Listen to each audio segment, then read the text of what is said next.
నిన్న వచ్చేసి మనము 8 శ్లోకాల వరకు కూడా చెప్పుకున్నాము.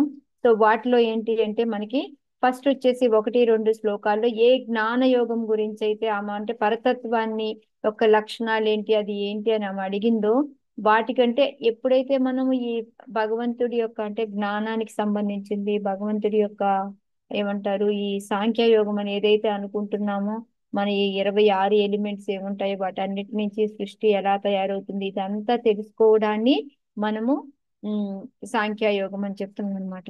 సో ఆ సాంఖ్యయోగాన్ని తెలుసుకుంటే వచ్చే లాభాలు ఏంటి అనేది మనకి 1, 2లో.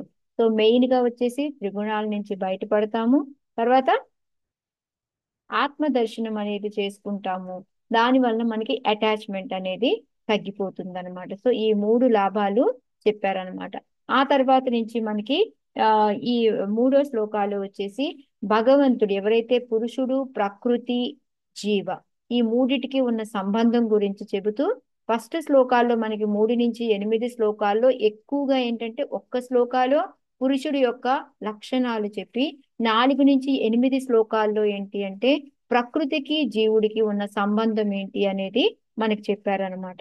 సో 3లో వచ్చేసి భగవంతుడు పురుషుడు అంటే భగవంతుడు అనేసి ఆయన యొక్క క్యారెక్టరిస్టిక్స్ ఏంటి అంటే ఆయన యొక్క లక్షణాలు, ఆయన నిర్గుణుడు అని, సర్వవ్యాపి అని, స్వయం ప్రకాశము అనేసి ఈ విధంగా మనము నేర్చుకున్నాం అనమాట. ఆయనకి అనాది అనేసి ఇవన్నీ కూడా మనం తెలుసుకున్నాం. పరమాత్మ రూపంలో మన అందరి హృదయంలో ఉంటాడు అనేసి ఇవన్నీ ఆయన యొక్క లక్షణాలు అన్నమాట. తర్వాత వచ్చేసి 4వ శ్లోకం నుంచి మనకి ఎలాగ ఈ పురుషుల నుంచి ఏ భగవంతుడి నుంచి ప్రకృతి అనేది వస్తుంది. ప్రకృతి ఏ విధంగా వస్తుంది, అది సూక్ష్మంగా ఉంటుంది అని అంటే ఒక్కొక్కసారి వ్యక్తమవుతుంది, ఒక్కోసారి అవ్యక్తం అవుతూ ఉంటుంది అనమాట. సో ఆ విధంగా ప్రకృతి గురించి చెప్పి ఆ తర్వాత మనకి 5 నుంచి 7 శ్లోకాల్లో ఏంటి అంటే ప్రకృతి నుంచే మనం వచ్చాము, కానీ యాక్చువల్ గా ప్రకృతికి శక్తి ఎవరిచ్చారు అదంతా కూడా మనకి ఇంకా ముందు ముందు శ్లోకాలు ఇంకా క్లియర్ గా గుర్తొస్తుంది మనకి. సో ఎప్పుడైతే మనం ప్రకృతితో టచ్ అవుతామో ఏమవుతుంది మనందరికి మో త్రిగుణాలు మా అయిపోతాయి. నాకు త్రిగుణాల ఎఫెక్ట్ దానివల్ల ఏమవుతుంది మోహం వచ్చేసింది. మనలో అవిద్య అనేది ప్రబలిపోతుంది అనమాట. విద్య అనేది పోతుంది, అవిద్య వస్తుంది అంటే జ్ఞానానికి గుహ్యం అంటే జ్ఞానం కప్పబడిపోతుంది అనమాట. సో ఆ విద్య వలన మనము మోహంలోకి గురవుతాం. సో ఆ మోహంలోకి గురైన తర్వాత మనం చేసే పని ఏంటి ఏమనుకుంటాం మనం ఈ నా కుటుంబం నాది నేనే అన్నిట్లు చేస్తున్నాను, వాళ్ళే అన్ని ఏర్పడుతుంది. నేనే చేస్తున్నాను అని మనం అనుకుంటాం అన్నమాట. సో దాని వల్ల ఏమవుతుంది కర్మ నేనే చేస్తున్నాను అహంకారం ఇవన్నీ రావడం మూలంగా బంధాలు ఇరుక్కోవడం మూలంగా మనం ఏమవుతుంది దాని యొక్క ఫలితం బంధంలో చిక్కుకుంటాం మాతాజీ. అదే అమ్మా చిక్కుకుంటే దాని వల్ల ఏమవుతుంది మనకి భగవంతుని దూరం అయిపోతుంది. మళ్ళా జన్మ ముచ్చు జరా జన్మ వ్యాధులకు మృత్యు జరా వచ్చేస్తాం. వ్యాధుల్లో పడి తిరుగుతూ ఉంటాము. అదనమాట ఇక్కడ మనకి. సో 7వ శ్లోకాల్లో చెప్పింది ఏంటి మనం ఈ జన్మ మృత్యు జరా వ్యాధుల్లో పడి తిరుగుతూ ఉంటాం అనమాట. సో 8వ శ్లోకంలో ఏంటి అంటే మనకి జీవకి మనకి ఏమంటారు ఎటువైపు వెళ్ళాలి అనేది చూస్ చేసుకునే చాయిస్ ఉందన్నమాట మనకి. నువ్వు భగవంతుడి వైపు వెళ్తే భగవంతుడి దగ్గరికి వెళ్తావు, లేదు ప్రకృతితో అటాచ్మెంట్ పెట్టుకొని మనం అక్కడ అధికారం చలాయించుకోవాలి అనుకుంటే జన్మ మృత్యు జరా వ్యాధుల్లోకి వెళ్ళిపోతాం అనమాట. సో మనకి ఆ స్వతంత్రం అనేది ఉంది, దాన్ని ఏది పట్టుకొని వెళ్తావు అనేది నీ యొక్క డెసిషన్ అనమాట. సో ఇంతవరకు కూడా మనకి ప్రకృతికి జీవుడికి ఉన్న సంబంధం ఏంటి అనేది, ప్రకృతి ఎక్కడి నుంచి వచ్చింది అంటే భగవంతుడి నుంచి వచ్చింది అని, భగవంతుడి యొక్క లక్షణాలు ఏంటి అనేది ఇవన్నీ కూడా మనం తెలుసుకున్నాం అనమాట. ఇవాల్టి నుంచి మనము 9 నుంచి మనం చూసేది ఏంటి అంటే మిగతా ఏదైతే ఈ భగవంతుడి సృష్టికి కావలసిన వాటివన్నిటినీ కూడా మన ప్రకృతిలోనే ఉంటాయి. వాటి యొక్క లక్షణాలు అవి ఏంటి అనేది మనము అది ఎలా ఒకదాని తర్వాత ఒకటి సృష్టి అనేది ఎలా జరుగుతుంది అనేది ఇప్పుడు మనం తెలుసుకుందాం అన్నమాట ఇవాళ. మొత్తం ఇంకా 9 నుంచి 72 శ్లోకాల వరకు కూడా మొత్తం సృష్టి గురించే మనకి. అందులో మహత్తత్వాలో 24 ఎలిమెంట్స్ ఉంటాయి అనేసి ఆ 24 ఏంటి, వాటి యొక్క లక్షణాలు ఏంటి, అవి ఎలా ఉంటాయి అనేసి, దాని తర్వాత వచ్చేసి మళ్ళీ ప్రధాన నుంచి మహత్తత్వ నుంచి అహంకారం, అహంకారం సత్వగుణంలో ఉంటే ఏమొస్తాయి, రజోగుణంలో ఉంటే ఏమొస్తాయి, తమో గుణంలో ఉంటే ఏమొస్తాయి, మళ్ళీ ఇవన్నీ కలిసి ఒక అండంగా ఏర్పడిపోతాయి. దానిలోకి మళ్ళీ గర్భవతికి స్థాయి విష్ణు వెళ్ళడం, ఇదంతా కూడా ఈ చాప్టర్ లో మనం నేర్చుకుంటాం అనమాట. ఓకే, సంక్షిప్తంగా అయిపోయింది చాప్టర్ మీకు. ఓకే, 8 అయిపోయింది. తెచ్చా ఎస్. 9వ శ్లోకం నుంచి చూద్దాం. దేవహుతిర్వాచ ప్రకృతే పురుషస్యాపి లక్షణం పురుషోత్తమ బ్రూహి కారణయోరస్య సదసచ్చ యదాత్మకం. హరే కృష్ణ మాతాజీ. చదవండి. దేవహూతిర్వాచ ప్రకృతే పురుషస్యాపి లక్షణం పురుషోత్తమ బ్రూహి కారణయోరస్య సదసత్య యదాత్మకం. దేవహూతి పలికెను, ఓ పురుషోత్తమ, పరమ పురుషుని లక్షణములను గూర్చియు అతని శక్తి లక్షణములను గూర్చియు దయతో వివరింపము. ఏలయన ఆ అంశములే ఈ వ్యక్త సృష్టికి కారణములై ఉన్నవి. హరే కృష్ణ. హరే కృష్ణ. సో ఇప్పటి వరకు ఆమె ప్రకృతికి జీవుడికి ఉన్న సంబంధం గురించి తెలుసుకుంది. ఇప్పుడు ఆమె ఏం తెలుసుకోవాలనుకుంటుంది అంటే భగవంతుడి యొక్క, ఇంకా అంటే కొంచెం హింట్ ఇచ్చారు ఆయన, ఇంకా భగవంతుడి యొక్క లక్షణాలు ఏంటి తెలుసుకోవాలనుకుంటుంది. ఇంకా ఈ మన ప్రకృతి అనేది ఏంటి, భగవంతుడికి ఏ శక్తి? భౌతిక శక్తి. భౌతిక శక్తి. ఎస్, బహిరంగ శక్తి, భౌతిక శక్తి అంటాం. సో అందుకని అతని శక్తి యొక్క లక్షణాలు అంటే ప్రకృతి గురించి కూడా, అసలు ఆ ప్రకృతి ఎలా వచ్చింది, దాంట్లో ఏమేమి ఉంటాయి, దాని యొక్క పదార్థాలు దేంతో తయారవుతుంది, ఇవన్నీ కూడా ఆమె ఎందుకు తెలుసుకోవాలనుకుంటుంది అంటే వీటన్నిటితోనే సృష్టికి కారణం కాబట్టి, వీటితోనే సృష్టి అనేది మొదలవుతుంది కాబట్టి.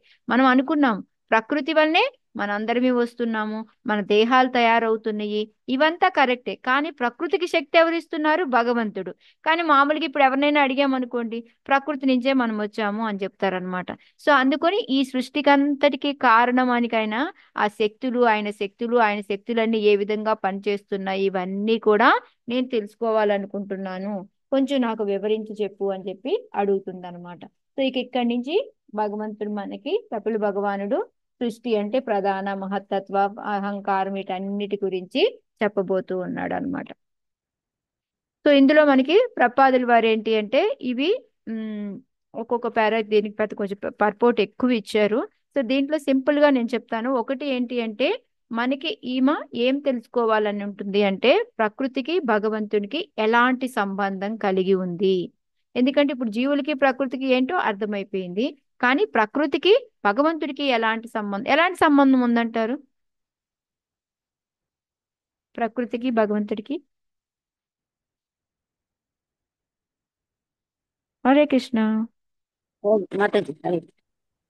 ఏం సంబంధం ఉంది? ప్రకృతి పురుషుడు అదే సంబంధం. ప్రకృతి తల్లిలాగా, పురుషుడు తండ్రిలాగా. అది సంబంధం వాళ్ళిద్దరిది. ఓకే, ఇవి మాతాజీ ఏం డిఫికల్ట్ కాదు, మీరు చెప్పండి మీరు ఏమనుకుంటున్నారు. ఎందుకంటే ఇవి చాలా సింపుల్వి. మనకి ఏంటంటే గుర్తు రాలేదనుకోండి, మనం కన్ఫ్యూజన్ లో ఉన్నాం అనుకోండి, ఇంకొకరికి మనం చెప్పలేము. అందుకని నేను మధ్య మధ్యలో మిమ్మల్ని క్వశ్చన్లు వేస్తూ కొంచెము ఇది చేస్తూ ఉంటాను అనమాట. అందుకని సో అందుకని ఏంటంటే మనకి ఇక్కడ ఆమె ఈ భగవద్గీతలో ఎలా అయితే భగవంతుడు ప్రకృతి గర్భాన్ని మనందరినీ ఆయనే తీసుకెళ్లి ప్రకృతి గర్భంలో పెడతాడు. సో ఇదంతా మనకి భగవద్గీతలో 13, 14 చాప్టర్లో వస్తాయి అన్నమాట. సో అందుకని అసలు జీవులకి ప్రకృతికి ఉన్న సంబంధం అయితే పైన చెప్పావు, కానీ ప్రకృతికి భగవంతుడికి ఉన్న సంబంధం చెప్తే అప్పుడు అసలు విషయం అర్థమవుతుంది. లేకపోతే ఏమవుతుంది, ఇంతవరకే విన్నాం అనుకోండి, ఇప్పుడు ఎవరు గొప్ప అనిపిస్తుంది మనకి? ప్రకృతి జీవులకి సంబంధం తెలుసుకుంటే ప్రకృతే గొప్ప అనిపిస్తుంది. ప్రకృతే గొప్ప అనిపిస్తుంది. అదే వీళ్ళిద్దరికి తెలుసుకుంటే అప్పుడు అసలు సో అంతే. ఆమెకు తెలీదా ఇది? ఎందుకు అడుగుతుంది? మనందరి కోసం అడుగుతుంది. లేకపోతే ఆమెకి భగవంతుడు వేరు, ప్రకృతి వేరు ఇదనే తెలీదా? తెలుసు, కానీ ఇది మనం అందరం తెలుసుకుంటాము అని దాని ద్వారా దానికోసం అడుగుతుంది అనమాట. నెక్స్ట్ వచ్చేసి రెండో పారాగ్రాఫ్ లో వచ్చేసి మనకి ఈ ప్రకృతి ఏ విధంగా పనిచేస్తుంది, ఎలా అయితే భగవంతుడి నిర్దేశంతోటి భగవంతుడు ఏం చెబితే ఆ విధంగా ఆమె పనిచేస్తూ ఉంటుంది అనేది మనకి ఈ రెండో పారాగ్రాఫ్ లో ప్రపాదులు వారు చెప్తూ ఉంటారు అనమాట. ఎలాగా అంటే భగవంతుడు బీజ ప్రదానం చేస్తాడు. అప్పుడే అంతే కదా, ఇప్పుడు పురుషుడు లేకుండా ఆ లేడీ ఒక్కతే, మన తల్లి ఒక్కటే బిడ్డను కనగలదా? లేదు, నాకు సంభవం కానే కాదు. కాకపోతే ఏదో ప్రొసీజర్స్ వస్తాయి, వచ్చినా కూడా ఆ మగవాళ్ళ యొక్క వీర్యాన్ని ఆడవాళ్ళ దాంట్లో పెట్టాల్సిందే, లేకపోతే పని చేయదన్నమాట. సో అదే ఇక్కడ ఇక్కడ ప్రపాదుల వారు మనకి చెప్తున్నారు అనమాట. సో మాతాజీ ప్రకృతి అది కూడా ప్రకృతి అరే సారీ మాతాజీ, ప్రకృతి భగవంతునికి సంబంధం ఏమని చెప్పారు మాతాజీ? నేను వినలేదు. ఒక తల్లి తండ్రి. తల్లిదండ్రి మాతాజీ, తల్లి తల్లి ప్రకృతి, తండ్రి. తండ్రి మనకి. Okay, okay okay okay Mataji. So అందుకని ఆమె అది తెలుసుకోవాలనుకుంటుంది. సో ఏ నిర్దేశంతో ఏ విధంగా ఈ ప్రకృతి తయారవుతుంది, దాని నుంచి మనం అందరం ఎలా వస్తాము అనేది తెలుసుకోవాలనుకుంటుంది అనేసి ఇదనమాట. నెక్స్ట్ సెకండ్ పారాగ్రాఫ్ లో. థర్డ్ పారాగ్రాఫ్ లో వచ్చేసి మనకి ప్రకృతికి, అంటే ఇప్పుడు మనకి ప్రకృతికి ఒక రకమైన సంబంధం ఉంది. సేమ్ అదే విధంగా ప్రకృతికి భగవంతుడితో సంబంధం ఉన్నప్పుడు మనం ఎలా అయితే మోహంలోకి వెళ్తామో అలాగే వాళ్ళు కూడా వెళ్ళిపోతుందా? భగవంతుడు కూడా వెళ్తాడా? లేదు మాతాజీ, వెళ్ళలేదు. వెళ్ళాడు మాతాజీ. ఎందుకు వెళ్ళడు? లేదు. ఆయనే ఆయన సృష్టించాడు భగవంతుడు. ఆయనే సృష్టించాడు. అదిగాక ఆయనకి అసలు త్రిగుణాల ఎఫెక్ట్ అనేది ఉండదు ఆయనకి. సో అది ఇక్కడ ప్రపాదులు వారు చెప్తున్నారు. ఈ మాయావాదులు వీళ్ళంతా ఏం చెప్తూ ఉంటారు, భగవంతుడు కూడా మోహగ్రస్తుడు అయిపోతాడు ప్రకృతితో కలిసినప్పుడు అనేసి. అది టోటల్ గా రాంగు అనేది. అది దేవహూతికి తెలియదా? ఎందుకు అడిగింది అంటే మన కోసం అనేది. ఇదంతా కూడా మనం వేరు, ప్రకృతి వేరు, భగవంతుడు వేరు. ఈ మూడు రకాలైన టాపిక్స్ అన్నమాట. కాకపోతే మనుషులు భగవంతుడు ఒకటి అని చెప్పేది టోటల్ గా రాంగు అనేది ఇక్కడ ప్రపాదుల వారు ప్రూఫ్ చేస్తూ ఉన్నారనమాట. ఓకే, మీరు మళ్ళీ చదువుకోండి మాతాజీ, నేను జిస్ట్ లో చెప్తూ ఉన్నాను మీకు. ఓకే, నెక్స్ట్ వచ్చేసి నాలుగో దాంట్లో వచ్చేసి మనకి ఈ భౌతిక జగత్తు అనేది సత్తా అసత్తా? అసత్. భౌతిక జగత్తు అసత్యం. అసత్ మాతాజీ. ఎందుకంటే అది ప్రళయం వచ్చినప్పుడు అది వెళ్ళిపోతుంది. కానీ ప్రకృతి అనేది సత్ అన్నమాట. అది ఏంటంటే ఒక ఏమంటారు, ప్రధాన రూపంలో సూక్ష్మంగా అది ఉంటుంది. ప్రళయం వచ్చినప్పటికీ కూడా ప్రధాన రూపంలో ఉంటుంది. ఎప్పుడైతే ఆ ప్రధాన, మనం సూక్ష్మము స్థూలము అంటాం కదా. సూక్ష్మం అంటే ఇప్పుడు మన దేహం ఉందనుకో, దీంట్లో స్థూలం ఏంటి, సూక్ష్మం ఏంటి? చిన్న స్థూల సూక్ష్మము దేహం మాతాజీ. మన శరీరం మాతాజీ. స్థూలం మన శరీరము, శరీరం. సూక్ష్మము కానే కాదు, స్థూలము సూక్ష్మము. సూక్ష్మమైంది చాపో ఆత్మ. నలో వాయు అహంకారం బుద్ధిరేవచ. జన్మే. శ్లోక. సో స్థూలం వచ్చేసి మన పంచభూతాలతో తయారైన ఈ దేహం కనబడేది. సూక్ష్మం ఏంటి అంటే మన మనస్సు, ఆ, ఏంటిది, అహంకారము, ఇంద్రియాలు. ఇంద్రియాలు కనపడుతూనే ఉంటాయి కదా మనసు మాతాజీ. బుద్ధి అహంకారం ఎస్, బుద్ధి. అది చెప్తారని ఆగాను, బ్రేక్ ఇచ్చాను, డాష్ ఫుల్ చేస్తారు అనేసి. మనసు, బుద్ధి, అహంకారం. ఓకే, ఈ మూడు సూక్ష్మం అన్నమాట. సేమ్ అదే. అంటే ఈ సూక్ష్మం అంటే ఈ కనపడవు మనకి, వ్యక్తంగా ఉండవు, అవ్యక్తంగా ఉంటాయి, కనపడకుండా ఉంటాయి అన్నమాట. సేమ్ అలాగే ప్రకృతి అనేది మనకి బయటికి కనిపిస్తుంది, భౌతిక ప్రపంచం లాగా వచ్చి మనకి భౌతిక జగత్తు, మెటీరియల్ వరల్డ్ అంటాం కదా, భౌతికాలయం లాగా కనిపిస్తూ ఉంటుంది. ఎప్పుడైతే ప్రళయం వస్తుందో ఏమవుతుంది, వెళ్ళిపోతుంది అసత్యం. అది బయటదంతా భౌతిక ప్రపంచం అసత్, అది వెళ్ళిపోతుంది. బట్ ప్రధాన రూపంలో, సూక్ష్మ రూపంలో మనకి వెళ్ళి లోపల ఉంటది అనమాట. సో అందుకని అది సత్, అది ఎప్పుడు ఉంటుంది కాబట్టి అది సత్. ఎలా అయితే మన జీవులందరమీ సత్తో మనము, కానీ వచ్చి ప్రకృతితో కలవడం మూలంగా అసత్తులాగా మారుతున్నాము. కానీ ఎప్పుడైతే భగవంతుడి దగ్గరికి వెళ్తాం మళ్ళీ మనము సత్, అంటే ఆత్మకి ఏమీ లేదని చెప్పుకుంటాం కదా మనం, శాశ్వతం అని చెప్పుకుంటాం కదా. సేమ్ అలాగే ప్రకృతి కూడా అన్నమాట. కానీ ఈ భౌతికాలయం అనేది ఈ బయటకు వచ్చిన తర్వాత స్థూలం, మన బాడీ లాగా ఎలాగో ఆ విధంగా అన్నమాట. సో డిఫరెన్స్ అర్థమైంది కదా మీకు ఈజీగా? మాతాజీ ఇక్కడ కొంచెం అర్థం కాలేదు. ఇప్పుడు భౌతిక ప్రపంచము అది ప్రకృతి ఒకటే కదా? ఒకటే కాదా? మాతాజీ. భౌతిక ప్రపంచం అనేది మనకి ప్రకృతి యొక్క స్థూల రూపం, మనకి కనిపించేది. ఓకే, ఇప్పుడు మనం ఉన్నాం అనుకోండి, మన జీవి ఉందనుకోండి, ఈ దేహం అనేది స్థూలం, పంచభూతాలతో తయారు చేయబడిన ఈ దేహం అనేది స్థూల శరీరం. సూక్ష్మ శరీరం అంటే ఏంటి? మనసు బుద్ధి అంటే మనసు, బుద్ధి, అహంకారం. ఇవన్నీ ఎప్పుడు ఉంటాయా, లేకపోతే ఎప్పటికప్పుడు మనం పోయినప్పుడల్లా ఈ పోతా ఉంటాయా? ఉంటాయి. ఇవి ఉంటాయి. వీటితోనే కదా నువ్వు మళ్ళీ నెక్స్ట్ జన్మ తీసుకున్నప్పుడు వీటితోనే కదా, దీని తగ్గట్టుగా మనం పుడతా ఉంటాం కదా. సేమ్ అలాగే ప్రకృతి కూడా ఏంటి అంటే స్థూల రూపం వచ్చేసి భౌతిక ప్రపంచం. ఓకే, అది అసత్. ఎప్పుడైతే మహాప్రళయం వస్తుందో అప్పుడు పోతుంది, భౌతిక ప్రపంచం ఉండదు, నీళ్ళలో కలిసి మెర్జ్ అయిపోతుంది. కానీ దాని సూక్ష్మ శరీరం ఏంటి అంటే అది ప్రధాన అంటారు అనమాట. అంటే ఈ 24 ఎలిమెంట్స్ ఏముంటాయో అవన్నీ అవ్యక్త రూపంలో అది ఉంటుంది అనమాట. అంటే మనకు కనపడదు కానీ అది సత్ ఎప్పుడు ఉంటుంది, ప్రళయం వచ్చినా కూడా అది ఉంటుంది కానీ మన కళ్ళకు కనపడదు, అందుకని దాన్ని సత్. అర్థమైందా? ప్రకృతి సూక్ష్మ శరీరం ప్రధాన, అది సత్. అదే స్థూల శరీరం భౌతిక ప్రపంచం, అది అసత్. ఓకేనా? భౌతిక ప్రపంచం ఓకే. అసత్, ప్రధాన ఎస్ అంటే సత్. అది ప్రకృతి ఏంటి సూక్ష్మ రూపంలో అలా ఉంటుంది, అది ఎస్ మాతాజీ, ఎస్. సింపుల్ గా దేహం ఈజీగా మీకు. పోవటం అంటే సూక్ష్మ రూపానికి మనస్సు, బుద్ధి, అహంకారం. ప్రకృతి మనకి పరంగా ప్రకృతికి స్థూల రూపం అంటే ప్రధానం. ఓకే. భౌతిక జగత్తు అంటే మొత్తం అర్థం. భౌతిక స్థూలం మాతాజీ. మనకి ఎలాగా స్థూలం ఉంటుందో ఏం ప్రకృతికి వస్తాయి కూడా దాని స్థూల కిందకి? సూక్ష్మ ఉంటాయి. దాని కిందకి ఏమొస్తాయి భౌతిక జగత్తు కింద?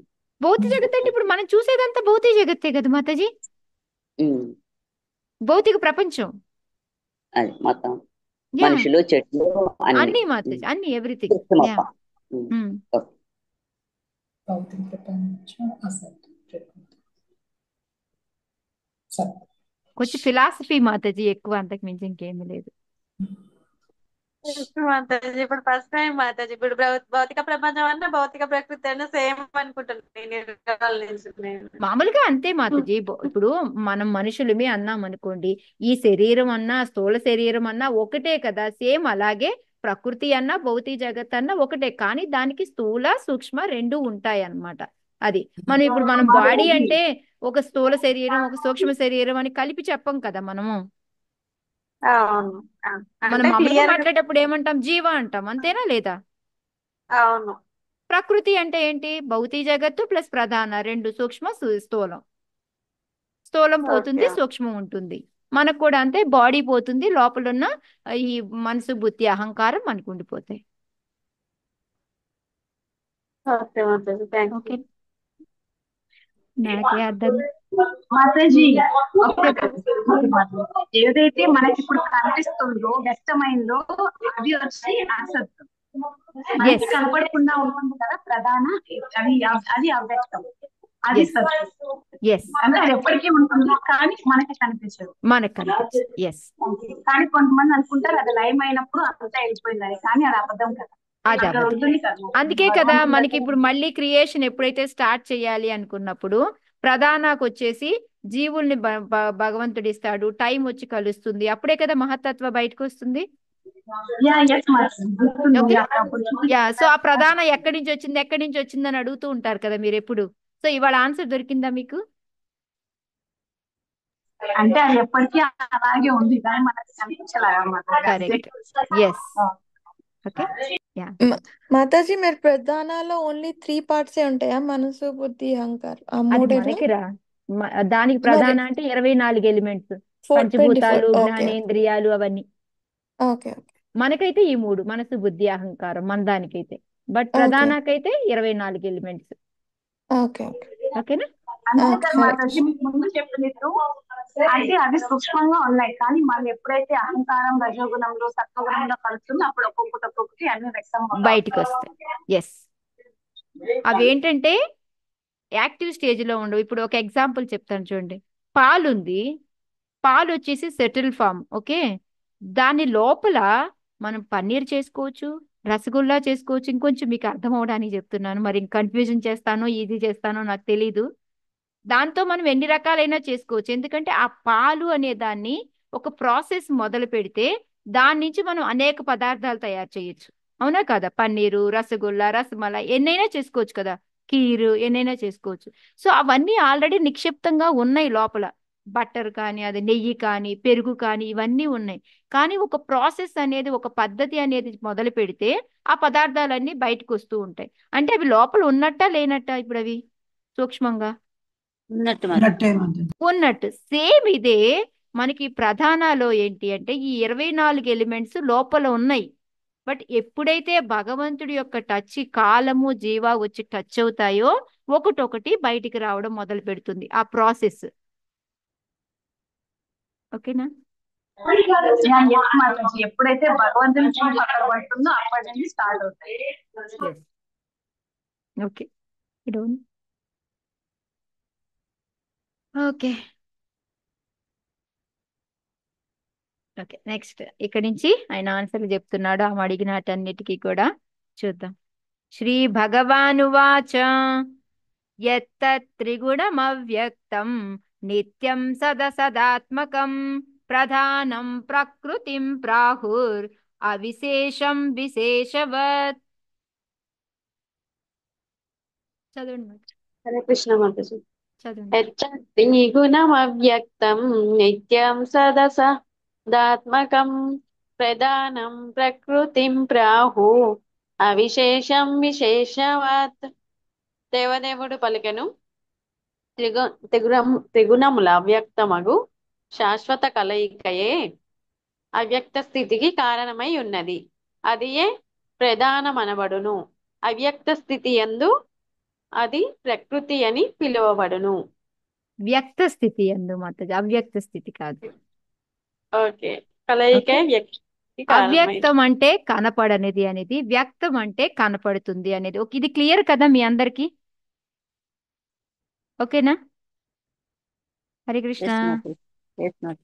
అవ్యక్తం అంటే కనపడకుండా ఉండేది, వ్యక్తం అంటే కనపడుతూ ఉండేది. ఇందులో ఏంటంటే త్రిగుణాలు, 24 ఎలిమెంట్స్ అవన్నీ కూడా ప్రధానంలో ఉంటాయి. అవన్నీ కూడా మనకి కనపడకుండా లోపల సెటిల్ ఫామ్ లో, ఇందాక ఎలా అయితే మనం పాలు నుంచి మనం వెన్న తీయచ్చు, పెరుగు చేయొచ్చు, మజ్జిగ చేసుకోవచ్చు, పన్నీర్ చేసుకోవచ్చు, రసగుల్లా చేసుకోవచ్చు, రసమలాయి చేసుకోవచ్చు, ఇవన్నీ చేసుకోవచ్చు. అవన్నీ కూడా అవ్యక్తంలో లోపల ఉన్నాయి. దాన్ని బయటికి తీయాలి అంటే ఏం చెయ్యాలి మనం?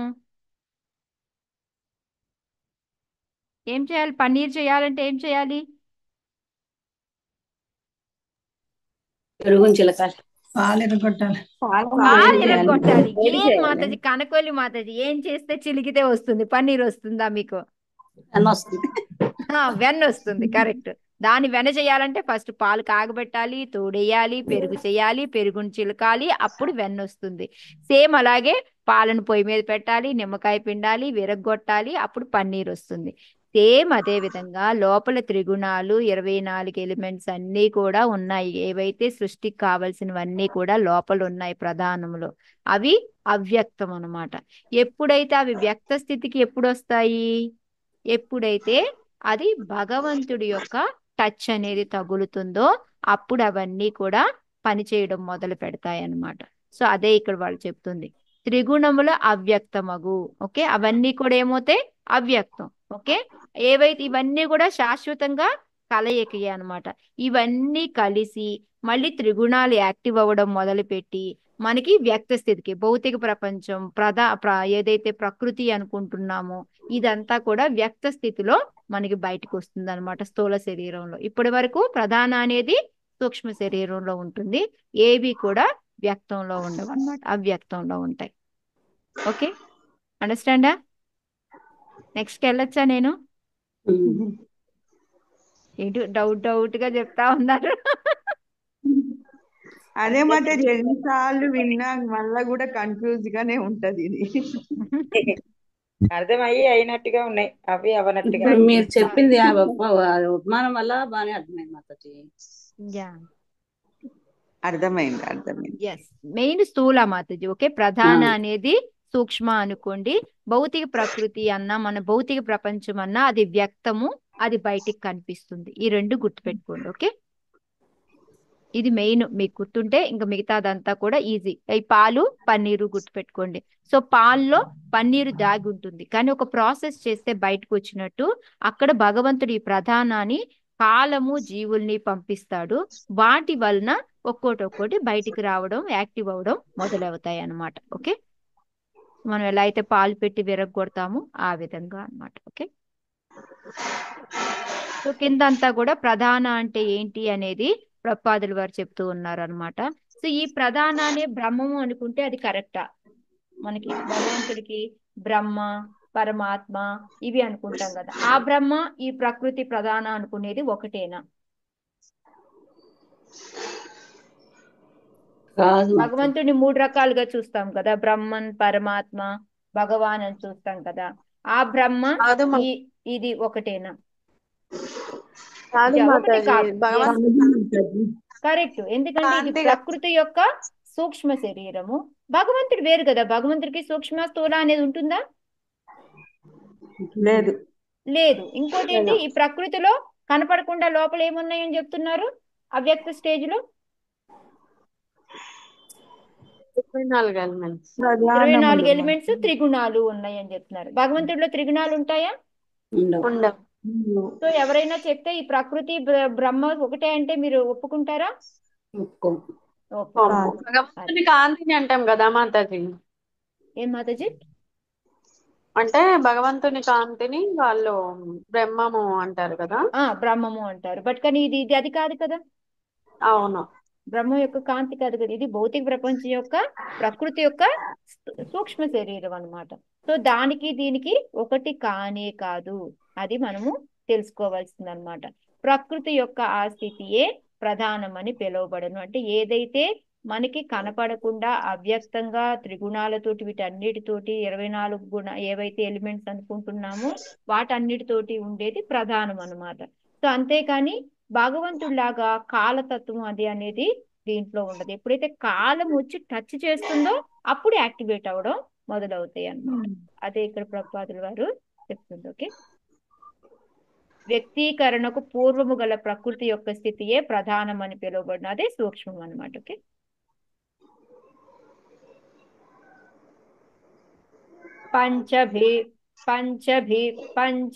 పంచభిర్బ్రహ్మ చతుర్భిర్దశభిస్తథా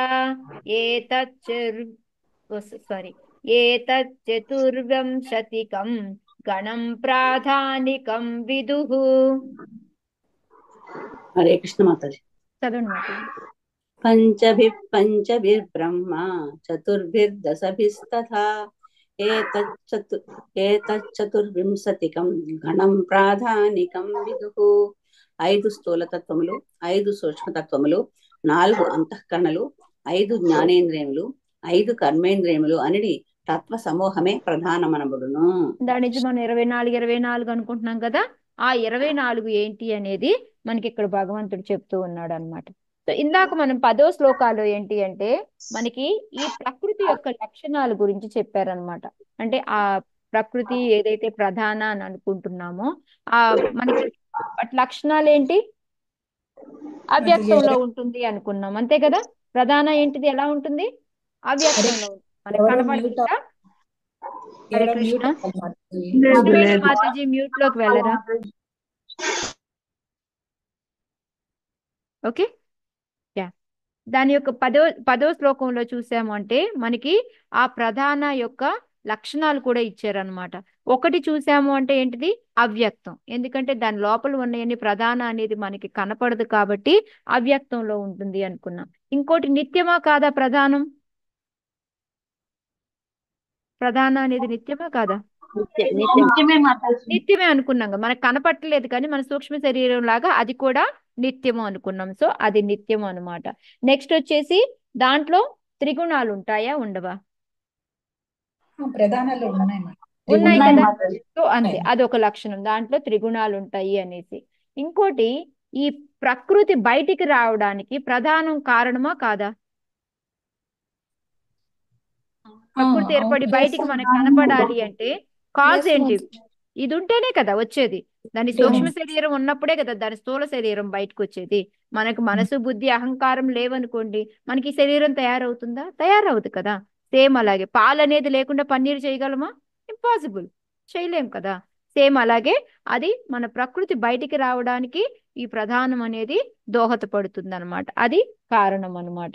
సో ఇది మిగతా వాటన్నిటికీ కూడా మనందరికీ ఎఫెక్ట్లు ఏమైనా రావాలి, మనం అందరం బయటికి రావాలి అంటే కారణం ఎవరు? మనం బయటికి రావాలి. జీవులు కానీ అందులో ఉన్న ఎలిమెంట్స్ అన్ని కానీ భగవంతుడు ఒక కారణం. బట్ కానీ ప్రధాన కూడా ఉంటేనే కదా, రెండు ఉంటేనే కదా మనం వస్తాం బయటికి. సో అందుకని ఒక రకంగా కారణం ప్రధాన కూడా కదా. సో అది కూడా అక్కడ లక్షణం అనమాట. అది కూడా ఒక లక్షణం చెప్తూ ఉన్నారు అనమాట. సో ఇవి మనకి ఇందాక వచ్చేసి మనకి ఆ లక్షణాలు అవ్యక్తం, త్రిగుణాలు ఉంటాయి, నిత్యము, దాని ద్వారానే ప్రకృతి బయటకు వస్తుంది. మనందరం కూడా ఒక రకంగా చెప్పాలి అంటే మనకి ఎఫెక్ట్స్ ఏమన్నా మనలో వస్తున్నాయి అంటే మనం పనులు చేస్తున్నాం, మనలో అహంకారం వస్తుంది అంటే దేని వలన? ఈ ప్రధానం ప్రధానం ద్వారా వల్ల. ఎందుకంటే ప్రకృతితో టచ్ అయితేనే కదా మనకి ఇదంతా ప్రాబ్లమ్స్ షురూ అవుతుంది. సో ఇవన్నీ కూడా ప్రకృతి యొక్క లక్షణాలు అన్నమాట. ఓకే, సో దాంట్లో ఈ ప్రధానంలో ఏమేమి ఉంటాయి అంటే మనకి 5 స్థూల అంటే ఏంటి? పంచభూతాలు అన్నమాట. ఓకే, ఏంటి ఆ పంచభూతాలు? గాలి, నీరు, ఆకాశం. సో నేను చెప్పక్కర్లేదు. నెక్స్ట్ సూక్ష్మ తత్వాలు అంటే అంటే కన్ను ముక్కు జ్ఞానేంద్రియాలు. అవి జ్ఞానేంద్రియాలు. కన్ను ముక్కు చెవి అయ్యి జ్ఞానేంద్రియాలు. కర్మేంద్రియాలు కాళ్ళు, చేతులు.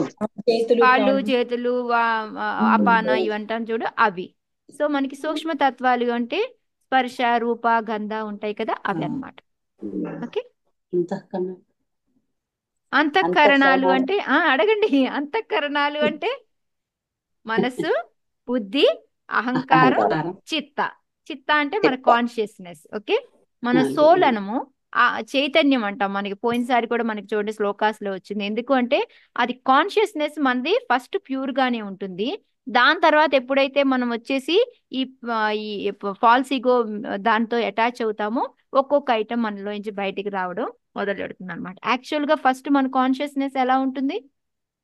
మంది శుద్ధం, విశుద్ధం. శుద్ధం కూడా కాదు, విశుద్ధం అని చెప్పొచ్చు అసలు మంది. తర్వాత ఈ గుణాలతో పడిపోయి మంది మారిపోతూ ఉంటుంది అనమాట. ఓకే, సో అర్థమైంది కదా ఏంటి అనేది? స్థూలతత్వాలు ఏంటి, సూక్ష్మతత్వాలు ఏంటి, ఆ 4 అంతఃకరణలు ఏంటి, 5 జ్ఞానేంద్రియాలు, 5 కర్మేంద్రియాలు. సో మొత్తం ఎన్నైనా 24. 24. సో 24 కలయికే జ్ఞానేంద్రియాల కన్ను, ముక్కు, చెవి అవి మాతాజీ జ్ఞానేంద్రియాలు. మాతాజీ ఒకసారి రిపీట్ చేయరా అన్ని? ఒక నిమిషం ఉండండి నెక్స్ట్ మాతాజీ. శ్లోకాల్లో వస్తుంది డీటెయిల్డ్ గా. నెక్స్ట్ శ్లోకాలు వస్తుంది. కాదు, ఒక నిమిషం మాతాజీ. చెప్పండి. 5 సూక్ష్మతత్వములు, 4 అంతఃకరణలు, 5 జ్ఞానేంద్రియములు అని ఇచ్చారు కదా. అవును, సూక్ష్మతత్వములు అంటే ఇక్కడ జ్ఞానేంద్రియాలు కాదు, దానికి సంబంధించిన రస, రూప, గంధ, స్పర్శ అవి. ఇంకా దానికి వేరే ఏమీ లేదు, జ్ఞానేంద్రియాలు కాదు, అంతే. Okay sir. జ్ఞానేంద్రియాలు కన్ను, ముక్కు, చెవి ఇవి అది మాత్రం. నెక్స్ట్ వచ్చింది కదా. కర్మేంద్రియాలు అంటే కాళ్ళు, చేతులు, మనకి వెనక మనం మలము వదిలేది ఇవన్నీ వస్తాయి. అవి కూడా వస్తాయి మాతాజీ మీకు కింద. నెక్స్ట్ శ్లోకాలో ఉన్నట్టు నెక్స్ట్ శ్లోకాలో వస్తాయి. Okay, okay Mataji. సో ఇవన్నీ కలిపి యోనిర్ మహత్ బ్రహ్మ అంటే మనందరినీ ఆ బీజ రూపంలో భగవంతుడే ప్రకృతిలో ఉంచుతాడు అనమాట ఇదన్నీ. ఓకే, మాతాజీ ఒకసారి అన్ని రిపీట్ చేయరా? ఇందులో వస్తాయిరా, నెక్స్ట్ శ్లోకాల్లో వస్తాయి, అందుకే రిపీట్ చేయట్లా. Okay okay, okay yeah first 2 దీంట్లో వస్తాయి, 12th శ్లోకాలు.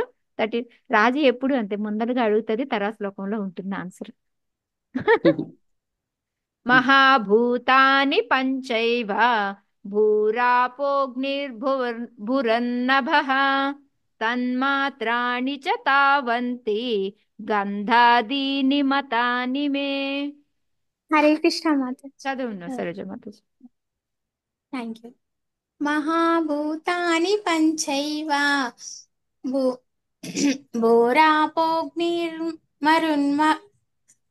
భూరాపోగ్నిర్మరున్మవః తన్మాత్రాని చ తావంతి గంధాదీని మతాని మే. భూమి, జలము, అగ్ని, వాయువు, ఆకాశం అనునవి స్థూల తత్వములు. వీటితో పాటు గంధ, రస, రూప, స్పర్శ, శబ్దం అనేది 5 సూక్ష్మతత్వములను కలవు. హరే కృష్ణ. సో వీటినే తన్మాత్రాసు అని అంటామని మనము సెకండ్ క్యాంటోలో 10th చాప్టర్లో 5th చాప్టర్లో సృష్టి గురించి చెప్పుకున్నప్పుడు గుర్తుందా మీకు? ఎప్పుడైతే ఇవి భూమిలో ఒక రకమైన గంధ అనేది ఉంటుంది, జలము వచ్చేటప్పటికి గంధ, రస 2 కలిపి ఉంటాయి అనేసి, అగ్ని వచ్చేటప్పటికి గంధ, రస, రూప 3 కలిపి దాంట్లో ఉంటాయి అనేసి స్థూలంగా, వాయువు వచ్చేటప్పటికి గంధ, రస, రూప, స్పర్శ 4 ఉంటాయని, ఆకాశం వచ్చేటప్పటికి ఈ 5 కూడా ఉంటాయి అనేసి మనం ఈ విధంగా నేర్చుకున్నాం. మీకు గుర్తుందా? అవును మాతాజీ. యా తన్మాత్రాస్ అంటాము అనేసి చెప్పిండ్రు ఒక్కొక్క మాతాజీ. దాంట్లో ఒకటి వస్తూ ఉంటుంది, కానీ పెరిగే కొద్దీ ఫస్ట్ది రెండోది కలిపి దాంట్లో ఉంటాయి, తర్వాత అట్లా ఉంటాయి అనేసి మనం మొత్తం కూడా నేర్చుకున్నాం. మీ అందరికి గుర్తుందో లేదో. సో తన్మాత్ర మహత్తత్వం అని చెప్తుంది. యా మహత్తత్వం అని చెప్తుంది. తన్మాత్రాస్ అని కానీ వాటిని సూక్ష్మ తత్వాలు అని కానీ. రవిశశి మాతాజీ మ్యూట్ లోకి వెళ్ళండి. సో వాటిని సూక్ష్మ నేను మాట్లాడుతున్నాను, మీకు నా వాయిస్ వినిపించట్లేదు. ఓకే చెప్పండి. అంటే నేను దాకా తన్మాత్రస్ అని చెప్పాను మాతాజీ, వాయిస్ రాలేదు. ఓకే యా వీటిని తన్మాత్రాస్ అని కూడా అంటాం మనము. సో మనం అప్పుడు చెప్పుకున్నప్పుడు నేను మీకు చెప్పాను వీటిని తన్మాత్రాస్ అని అంటామని. బట్ సూక్ష్మం, ఎందుకంటే ఇవి లోపల ఇమిడిపోయి ఉంటాయి. ఏదైనా సూక్ష్మం అంటే ఏంటి, అది మనకి కనపడింది ఏదో ఒక్కటి అర్థం చేసుకోండి, గుర్తుపెట్టుకోండి. అందుకే ప్రకృతికి సూక్ష్మం ఏంటి అంటే మనకి ప్రధానము.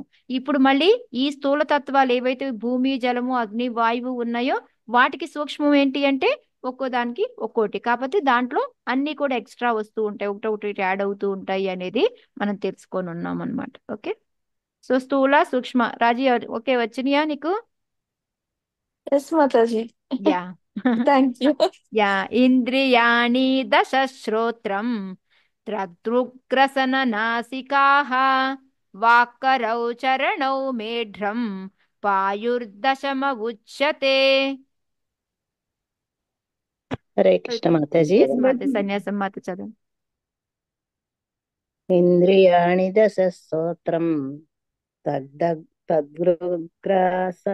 తద్గ్రసనాసికాః వాక్కరౌ చరణౌ మేఘ్రం వాయుర్దశముచ్యతే.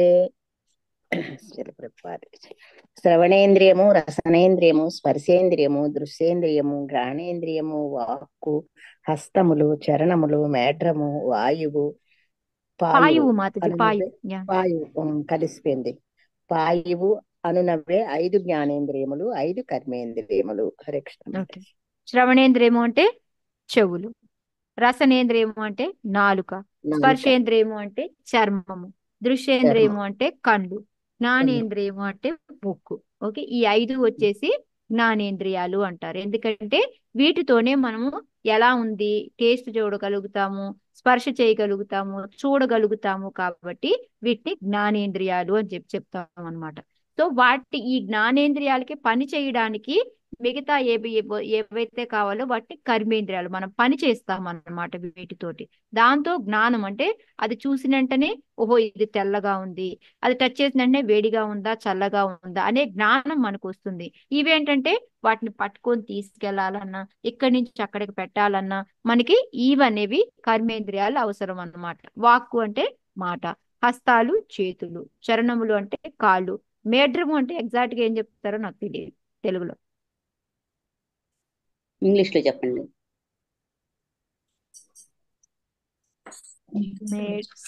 మేఢ్రము అంటే మనం జననం ఇచ్చేది మాతాజీ. జననేంద్రియాలు మాతాజీ, జననేంద్రియం. ఎస్ మాతాజీ. ఓకే, ఆడవాళ్ళకోటి మగవాళ్ళు డిఫరెంట్ గా ఉంటాయి కాబట్టి అది జననేంద్రియం అని చెప్తాము. పాయువు అంటే మనము మన మలద్వారం. ఎస్ మాతాజీ, పదాలు కూడా రావట్లేదు. జెనిటైల్ అంటాము. మేడ్రమ్ అంటే జెనిటైల్, పాయువు అంటే ఇంగ్లీష్ లో ఏమంటారో గుర్తు రావట్లేదు. ఓకే, ఎనీహో తెలిసింది కదా. ఇప్పుడు కర్మేంద్రియాలు ఏంటి, జ్ఞానేంద్రియాలు ఏంటి తెలుసుకున్నాము, స్థూలము తెలుసుకున్నాము, సూక్ష్మము తెలుసుకున్నాము. ఇంకా నెక్స్ట్ ఏం తెలుసుకోవాలి మనం? 4 ఉన్నాయి కదా, వాటిని ఏమంటారు? అంతఃకరణాలు. ఎస్, మనోబుద్ధిర్ అహంకారః చిత్తమిత్యంతరాత్మకం చతుర్థా లక్షతే భేదో వృత్యా లక్షణ రూపయా. నాకు చదువుక మాత చదువు. మనోబుద్ధి అహంకార చిత్తం మిత్యంతరాత్మకం చతుర్ధా లక్ష్యతే భేదో వృత్యా లక్షణ రూపయ. మనసు, బుద్ధి, అహంకారము, చిత్తము అనేది 4 రూపములలో అంతఃకరణములు, సూక్ష్మేంద్రియములు అనుభూతమగును. అవి వివిధ లక్షణములకు ప్రాతినిధ్యములైనందున కేవలము వివిధ కర్మల ద్వారానే వానిని భేదపరచవచ్చును. హరే కృష్ణ. సో ఇక్కడ మెయిన్ మన అంతఃకరణాలు వాటి యొక్క లక్షణం అని చెప్పుకున్నాం. చెప్పుకోవచ్చు ఇక్కడ మనము. సో ఈ అంతఃకరణాలు ఏంటి? మనస్సు, బుద్ధి, అహంకారము, చిత్తము. అవి ఎలా ఉంటాయి? సూక్ష్మ రూపంలో ఉంటాయి. అంతఃకరణ లోపల ఉంటాయి. అవి మనకి బయటికి కనపడు. ఇప్పుడు మనలో అహంకారం ఉందంటే కనిపిస్తుందా మనకి? కనపడదు. సేమ్ ప్రధానంలో కూడా అంతే, అవి అంతఃకరణలాగే సూక్ష్మంలోనే ఉంటాయి అన్నమాట. సో అవి కనిపించవు. అయితే వాటి లక్షణాలు ఎలా ఉంటాయి అంటే ఒక్కొక్క దానికి ఒక్కొక్క రకంగా మనం చేసే పని బట్టి బయటకు వస్తాయి. అంటే మనం ఏ గుణంలో చేస్తామో దాన్ని బట్టి అవి బయటకు వస్తూ ఉంటాయి. మన అహంకారం గనక సత్వగుణంలో ఉంటే మనసు బయటకు వస్తుంది, రజోగుణంలో ఉంటే బుద్ధి బయటకు వస్తుంది. సో చిత్తము అంటే మన కాన్షియస్ ఎప్పుడు కూడా ముందు చాలా విశుద్ధ సత్వంలో ఉంటుంది, కానీ తర్వాత అది మారిపోతూ ఉంటుంది అనమాట. మనం ఎప్పుడైతే ఏ గుణంతో కలుస్తామో దాన్ని బట్టి మన చిత్తం ఈ చిత్తం ఎలా ఉంది అని అంటూ ఉంటారు చూడండి. సో అది ఒక్కో టైంలో ఒక్కోలాగా మారిపోతూ ఉంటుంది. సో వీటి యొక్క లక్షణాలు మనం చేసే పనులను బట్టి మారిపోతూ ఉంటాయి. భేదం వస్తుంది. ఇది ఇది దీని లక్షణము అని కరెక్ట్ గా మనం చెప్పలేమన్నమాట. అవి మారిపోతూ ఉంటాయి. అందుకని వాళ్ళు అలా చెప్పారు. ఒకసారి మళ్ళా చెప్పరా? మనస్సు ఎప్పుడు తక్కువనా? మనస్సు అహంకారం సత్వగుణంలో ఉన్నప్పుడు వస్తుంది బయటికి.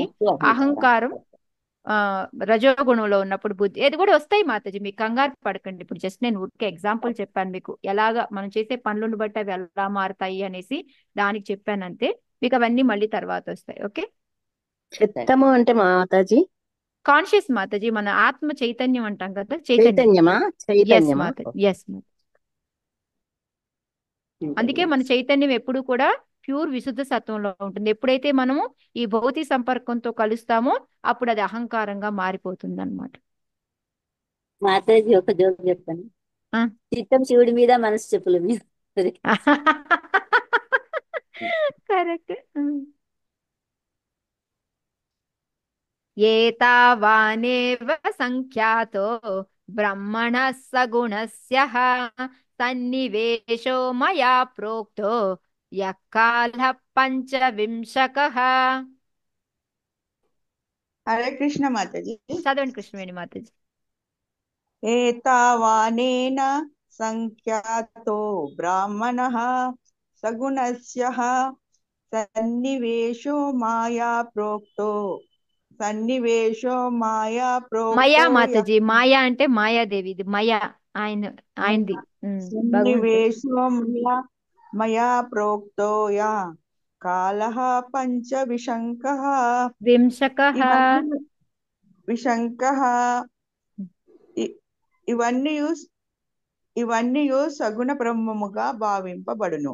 ఇక కాలము తెలియబడు వాటి కలయికాంశము 25వ తత్వముగా గణింపబడినది. హరే కృష్ణ. హరే కృష్ణ. సో ఇప్పుడు మనకి 24 ఏవైతే ఉన్నాయో వాటిని మనము సగుణ బ్రహ్మము అని కూడా పిలుస్తూ ఉంటాం అన్నమాట. ఎందుకు వాటిని సగుణ బ్రహ్మము అంటారు? ఓకే, అది తర్వాత వద్దాము. ఇప్పుడు మనకి 25వ తత్వం కూడా ఉంది అని చెప్తున్నారు అనమాట. 24 మనం ప్రధాన అని చెప్తాము. బట్ ఈ కాలము అనేది భగవంతుడి ద్వారా వస్తుంది అనమాట. ఈ కాలము అనేది. సో ఈ కాలము ఈ ప్రధానము కలిసినప్పుడు మాత్రమే ఇవన్నీ మిగతావి బయటికి రావడం మొదలు పెడుతూ ఉంటాయి అన్నమాట. అందుకని ఇక్కడ ఈ కాలము అనేది భగవంతుడి నుంచి వచ్చి కలుస్తుంది. అందుకని ఇది 25వ తత్వం. మనకి 24 ఏదైతే స్థూల సూక్ష్మ నేర్చుకున్నాము, అంతఃకరణలు నేర్చుకున్నాము, జ్ఞానేంద్రియాలు నేర్చుకున్నాము, కర్మేంద్రియాలు నేర్చుకున్నాము. కానీ ఇంకా ఏం కావాలి?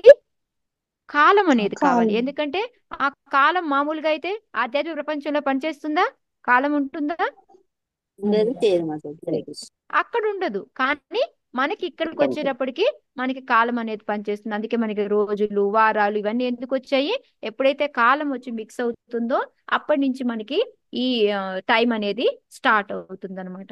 సో మనం అప్పుడు కనుక మనం చార్ట్ చెప్పినప్పుడు మీకు గుర్తుంది అనుకుంటే, ఆ శంభు అనేది సదాశివ ఉంటాడు కదా, ఆయన శంభు ఫామ్ లో ఆ కాలాన్ని ఏదైతే మన ఈ ఏమంటారు ఆయన చేతిలో ఉండేది త్రిశూలం, ఆ త్రిశూల రూపంలో ఆ కాలాన్ని తీసుకొని ఆయన వస్తాడు అనమాట. వచ్చి ఈ ప్రధానంలో కలుస్తాడు అనమాట. సో అది కూడా ఇది భగవంతుడిదే అనమాట. అది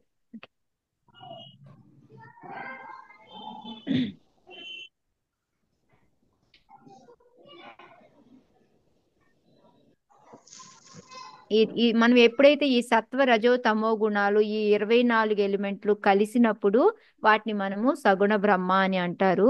అని చెప్పేసి ఇక్కడ చెప్తున్నారు. కానీ సగుణ బ్రహ్మ భగవంతుడు ఒకటి కాదు, ఇందాక మనం చెప్పుకున్నట్టే.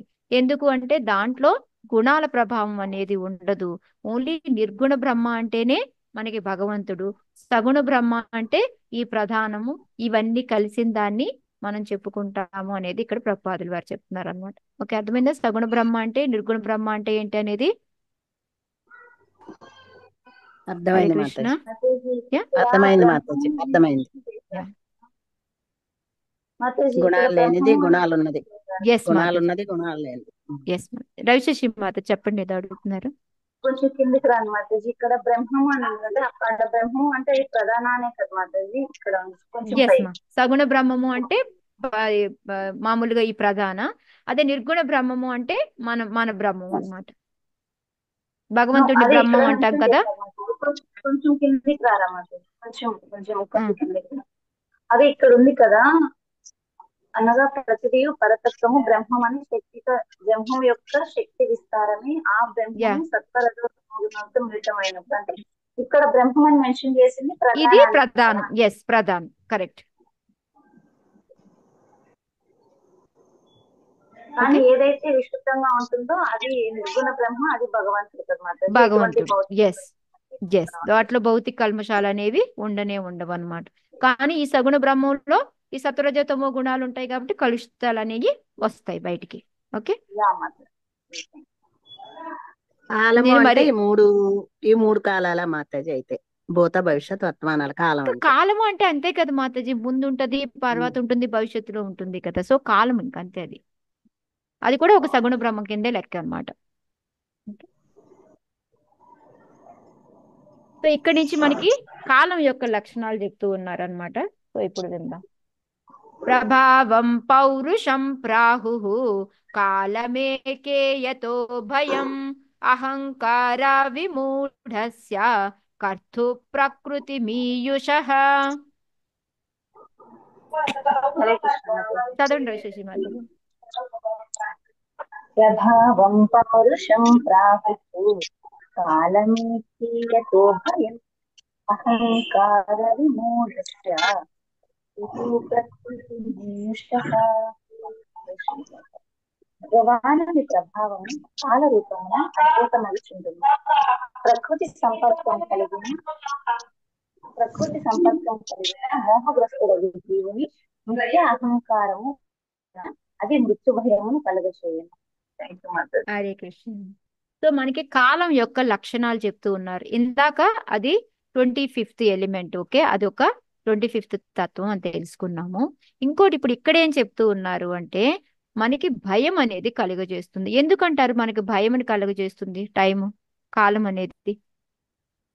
జన్మము చిజరా వ్యాధులు కదా మాతాజీ. యా అంతే కదా, రేపు ఏమవుతుందో అని భయం, రేపు మనకి ఏమైనా బయటకు వెళ్తే ఏం జరుగుతుందో అనేది భయము. కానీ అది ఎప్పుడు మనకి భయం అనేది కలిగేది? మనం ప్రకృతితో సంపర్కం కలిగి గుణాల ఎఫెక్ట్ మన మీద పడుతూ ఉండి పనులు చేస్తూ ఉన్నప్పుడు మాత్రమే మనకి ఈ భయం అనేది వస్తుంది. అదే భక్తులకి భయం ఉంటుందా? ఉండదు. ఉండదు మాతాజీ. వాళ్ళకి ఎందుకు భయం ఉండదు? భగవంతుడి తాలూకా అది. యా, సో ఈ భగవంతుడి యొక్క ప్రభావం కాల రూపంలో కొంతమందికి మృత్యు భయం లాగా వస్తుంది, కొంతమందికి అది భక్తులకి మృత్యు భయం, అది భయం ఉండదు. ఎందుకు మృత్యు భయం అంటే వాళ్ళకి కాన్ఫిడెంట్, వాళ్ళకి మేము భగవంతుడి దగ్గరికి వెళ్తాము. సో అందుకని మనం ఇప్పుడు మన గురువులు కానీ వైష్ణవులు కానీ ఎవరైనా వెళ్ళిపోతే మనం శోకంతో బాధపడతామా? ఏం భగవంతుడి చేస్తాము దగ్గర మనము? చేరారు, భగవంతుడి యా, దగ్గర వైకుంఠానికి వెళ్ళిపోయారని చెప్పారు. వాళ్ళు వైకుంఠానికి వెళ్తున్నారు అని ఆనందపడతాం. ఓకే, మనకి అసోసియేషన్ లేదు, కొంచెం ఫీల్ అవుతాము. బట్ కానీ అందుకే వాళ్ళు చనిపోయిన రోజున కూడా మనం వర్ధంతి అనేసి మనం ఫాస్టింగ్ ఉండడము, మనం సెలబ్రేట్ ఫెస్టివల్ లాగా చేసుకుంటాం. ఎవరైనా అలా ఫెస్టివల్ లా చేసుకుంటారా చనిపోయిన రోజుని? చెయ్యరు మాతాజీ, అధికారులు కొన్ని పెడతారు. భక్తులకే ఎందుకు అవుతుంది అది?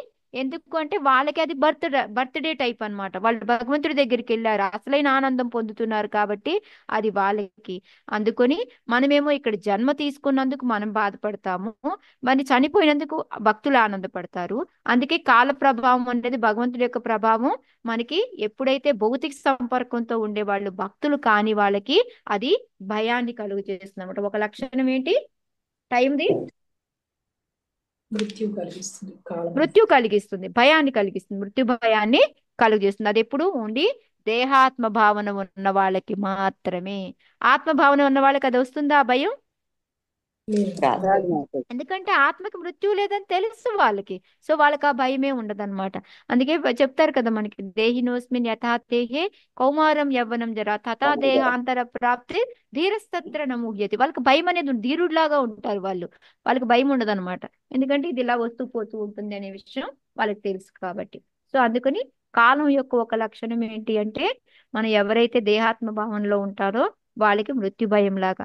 యాక్చువల్ గా మనం చూసాము అంటే ఆ భీష్మదేవుడు ఎప్పుడైతే ఆ యుధిష్ఠిర మహారాజు ఒక్కటే మన బాధపడుతూ ఉంటే, నా వల్లనే ఇలా జరిగింది అని బాధపడుతూ ఉంటే, కృష్ణుడు ఇది భీష్ముడి దగ్గరికి తీసుకెళ్తాడు. ఇప్పుడు ఎలాగో భీష్మ పంచిక కూడా మనకి. సో భీష్ముడి దగ్గరికి తీసుకెళ్ళినప్పుడు యుధిష్ఠిర మహారాజుకి చెప్తాడు అనమాట. ఏం చెప్తా, అహో కష్టం అహో కష్టం అని. మీకు ఎన్నో కష్టాలు వచ్చాయి. నార్మల్ మనుషులైతే ఈ పాటికి జీవించి ఉండేవాళ్ళు కాదు, ఎప్పుడో వాళ్ళు దేహాన్ని త్యాగం చేసేసేవాళ్ళు. కానీ మీరు ఇలా జీవించి ఉండగలిగారు అంటే దానికి కారణం ఎవరు? మీకు భగవంతుడి యొక్క బ్రాహ్మణులని భగవంతుడిని మీరు ఆశ్రయించారు కాబట్టి మీ మీద ఆ కాల ప్రభావం అనేది మీ మీద పడట్లేదు. ఇది అంతా కూడా కాలం యొక్క ఎఫెక్టే కానీ నీ ఎఫెక్ట్ అనేది ఏమీ లేదు. నువ్వు ఒకవేళ నా కర్మ వలన ఇలా జరిగింది అనుకుంటున్నావేమో, కానీ కాదు, కాల ప్రభావం వలన ఇలా జరిగింది అనేది ఆయనకి సర్ది చెప్తాడు అనమాట యుధిష్ఠిర మహారాజ్కి.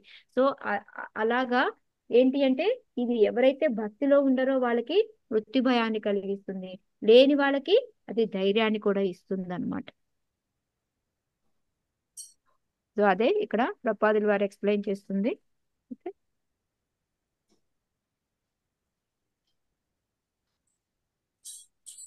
ఎవరైతే భగవంతుని శరణుజొచ్చుతారో వాళ్ళకి జన్మ మృత్యు భయం ఉండదు. సో వాళ్ళు అందుకని హాయిగా హ్యాపీగా ఉంటారు అనమాట. సో ఇంకో లక్షణం ఏంటి అనేది చూద్దాం. ఇవాళ 18 ఇంకో శ్లోక చెప్పేసి ఆపేస్తాం. ప్రకృతిర్గుణ సామ్యస్య నిర్విశేషస్య మానవీ చేష్టా యతః స భగవాన్ కాల ఇత్యుపలక్షితః. మాతాజీ నేను చదివానా మాతాజీ? చదవండి మాతాజీ. భువనేశ్వరి. హరిబోల్ మాతాజీ. ప్రకృతేర్గుణ సామ్యస్య నిర్విశేషస్య మానవీ చేష్టా యతః స భగవాన్ కాల ఇత్యుపలక్షితః.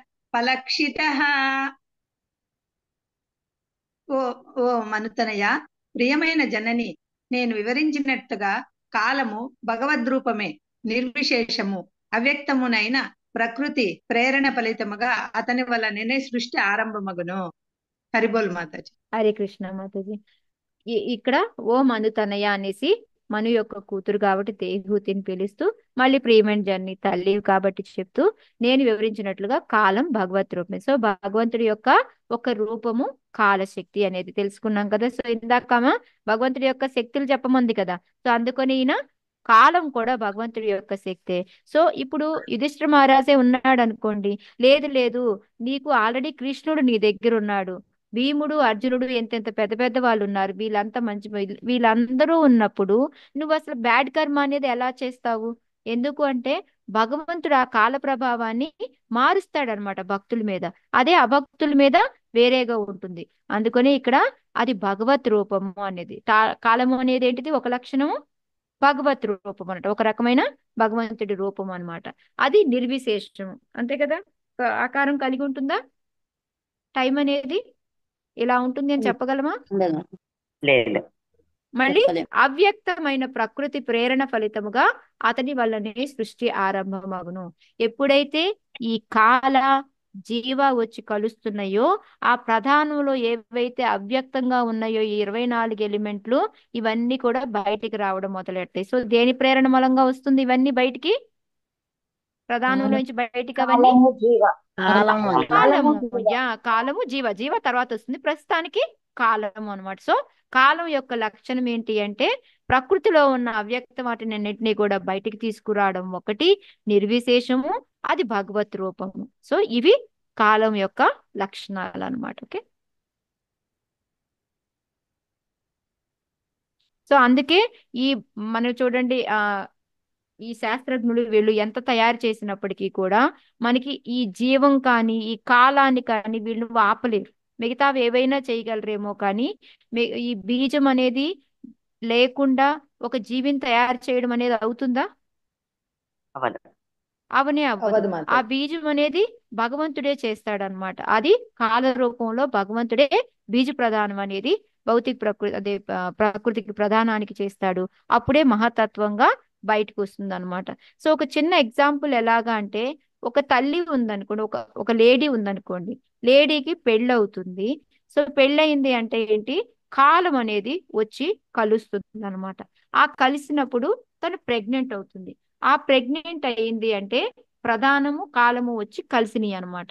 ఈ రెండు కలయిక వలన బిడ్డ వస్తుంది. ఆమె ప్రెగ్నెంట్ అయ్యి బిడ్డ బయటకు వస్తుంది అంటే మహతత్వం బయటకు వస్తుంది. సో ఇది ఈజీగా ఉందా మీకు గుర్తుపెట్టుకోవడానికి? బాగుంది మాతాజీ. కాలము పురుషుడు లెక్క వచ్చి ప్రధానంతో కలుస్తుంది, పెళ్ళైపోయి వీళ్ళిద్దరూ కలిశారు, ప్రెగ్నెంట్ అయ్యింది, ఆ తర్వాత మహతత్వ బిడ్డ రూపంలో బయటకు వచ్చింది. సో ఇది ఓకే. అంత పురుష రూపేణ కాలరూపేణ యో బహిః సమన్వేత్వేష సత్వానాం భగవానాత్మమాయయా. లాస్ట్ శ్లోక ఈ రోజుకి చదవండి మాతాజీ. ఓకే, నేనే చదివేస్తాను మీనింగ్. భగవానుడు తన ఆత్మమాయ ద్వారా ఆంతరమున పరమాత్మునిగాను బాహ్యమున కాలరూపములను నెలకొని ఈ ఈ వివిధ తత్వములను సమన్వయము కావించుచూ ఉండును. సో ఈ కాలానికి ఇంకో లక్షణం ఏంటి, బాహ్య రూపం అన్నమాట. ఇది స్థూల రూపంలో బయటికి కనిపిస్తూ ఉంటుంది. అంటే కాలం మనకి మారుతూ ఉంది కదా, ఈ రోజు ఇది అని ఆకారం లేదు, బట్ కానీ మనకు కనిపిస్తుందా లేదా, పగలవుతుంది రాత్రి అవుతుంది, పగలవుతుంది రాత్రి అవుతుంది, టైం తెలుస్తుందా లేదా మనకి? తెలుస్తుంది మాతాజీ. సో అందుకనే ఇప్పుడు భగవానుడి యొక్క ఆత్మమాయ తెలుస్తుంది ద్వారా మాతాజీ. భగవానుడి యొక్క ఆత్మమాయ ద్వారా లోపల మనకి పరమాత్మ రూపంలో భగవంతుడు ఉంటాడు, బయట ఏ రూపంలో ఉంటాడు అంటే కాల రూపంలో ఉంటాడు అనేది. దాని ద్వారా ఈ ప్రధానంలో ఉన్నవన్నీ కూడా బయటికి రావడం మొదలు పెడతాయి అన్నమాట. సో ఇది మనకి ఈరోజు కాలం యొక్క లక్షణాలు. ఒకటి నిర్విశేషము, అది భగవత్ రూపము, ఇంకోటి మృత్యు భయం కలిగిస్తుంది, ఇంకోటి ప్రకృతిని మొన్న అవ్యక్తంలో ఉన్న వాటిని బయటికి తీసుకురావాలి అంటే కాలమే కారణము, ఇంకోటి ఇది మనకి బయటికి కనిపిస్తూ ఉంటుంది బాహ్యంగా భగవంతుడిలాగా. అదే భగవంతుడు పరమాత్మలాగా అంతక్రియ లోపల ఉంటాడు, బయటికి కాల రూపంలో కనిపిస్తాడు అన్నమాట. ఓకే, ఇవన్నీ నిర్విశేషము అంటే చెప్పరా మాతాజీ? నిర్విశేషం అంటే ఒక ఏమంటారు, విశేషంగా ఏమి ఉండదు మాతాజీ, ఆకారం అనేది ఉండదు, అలా చెప్పుకోవచ్చు మనం. మాతాజీ రూపం ఉండదు కానీ దాన్ని మనం అనుభవించగలుగుతాం కదా మాతాజీ, మనం ఫీల్ అవ్వగలుగుతాం. Exact, feel అవ్వగలుగుతాం.